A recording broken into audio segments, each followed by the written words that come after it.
Hello everyone, good day. In this video, we will look into the transaction acceptance ecosystem, basically the acquiring ecosystem. There are a lot of players that get thrown in this particular space, like acquirers, PSPs, ISOs, payment aggregators, etc. In this video, I intend to provide a brief about these players and the differences. In this video, we'll cover what are the various activities and functions in this ecosystem. We will look into who are ISOs and acquirers and payment aggregators and payment gateways. Before we deep dive into the players and their responsibilities, I want to give a brief overview of the various activities in the acquiring space. I split the activities and the function points into two major areas. First one is the acquiring back office activities, and second one is the transaction processing. So let's look into the activities. Firstly, when a merchant wants to accept payments, the merchant would need to apply to the acquirer, basically submit an application to the acquirer. And the acquirer carefully assesses the merchant application and evaluates the various details like the AML checks, the business risks, etc., and are evaluated. Upon successful validation, the merchant account is set up. Basically, the bank account would be set up and the related details are created, which acts as a bank account to accept all the deposits. Along with the account setup, the related infrastructure, say the POS machines or any transaction acceptance devices, are provided to the merchant.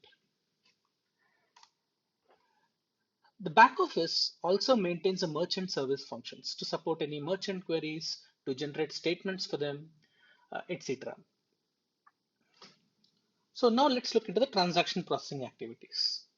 So to accept the payment instruments, the POS machines would be connected real time to the payment switch.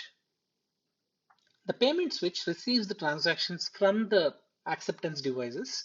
I'm using the word acceptance devices here carefully because nowadays it is not just the POS machines. There are various types of machines using which we could accept the payments. Like the mobile can also be made as an acceptance device these days. So I've used the POS, which is more traditional acceptance device, but there are many devices that could be that could act as an acceptance device. Further to the authorization processing, one of the major important step is also to create the clearing file and accept any clearing file from the scheme. So the clearing file is used to compute any merchant settlement commissions or fees as well. Once the final amount that is to be settled to a merchant is computed based on the merchant settlement frequency, the settlement is actually credited to the bank account. Last but not the least, the back office also supports the dispute processing function for the merchant. So these are the various activities in the acquiring space. It is certainly not the exhaustive list. In the subsequent slides, I'm going to cover the important players in an acquiring ecosystem. So first, let's look at an ISO. An ISO means Independent Sales Organization. Anyone who has earlier worked with MasterCards or Visas would be familiar with this term called as an ISO. ISOs are entities who provide payment acceptance ecosystem to merchants, which includes the hardware and the software associated with it. When I'm covering this, it applies for both traditional and the newer payment acceptance ecosystem as well. ISOs are responsible for marketing and sales activities as well, which means uh, onboarding merchants and setting a channel for processing those transactions, etc. ISOs also take care of activities like merchant training and customer servicing assets. So ISO as a whole does a lot of heavy lifting, takes care of all the merchant setup, infrastructures, processing, and maintaining them. So what do they do not do is what acquiring banks do. Acquiring banks holds the merchant account for deposits and they are responsible for actually depositing the funds into the merchant accounts. So ISOs work with the acquiring banks in completing the payment acceptance ecosystem. So ISOs sometimes work on behalf of the acquirers, where the brand would be of the acquirers, and ISOs would be working in the in the backend and powering them. Or acquiring banks themselves have merchant services organization who would be registered with the schemes as ISOs. So ISO is actually an entity which drives the entire payment ecosystem, which is front-ended by the acquiring banks to the merchants and as well to the schemes. Sometimes ISOs also are referred to as PSPs, that is payment service providers. So this is one model where we see an ISO and an acquirer. So the next model that I'm going to look at is payment facilitator or the payment aggregator model. So payment facilitator or payment aggregator are also very similar to ISOs. But in case of an ISO does not take care of the merchant funding, that is depositing the money into the merchant's bank account. But a payment facilitator and a payment aggregator does that activity too. So what does a payment facilitator do is that in addition to what an ISO does, payment aggregators tie up with acquiring banks and then also tie up with the merchants and get the money on behalf of the merchants and pay it to the merchants. So payment facilitators are entities who handle the cash flows as well to the merchant. So that's the major difference between an ISO and a payment facilitator model. So payment facilitators also take care of the payment ecosystem, acceptance ecosystem, and the compliances, etc. And they also handle the money and the deposits to the merchant accounts. Payment facilitators, the major ones are like Square, PayPal, etc. So let's look at when does a payment facilitator come into picture or when does an ISO and acquirer come into picture. One more important point that I wanted to clarify is the word payment facilitator and the payment aggregator are almost the same.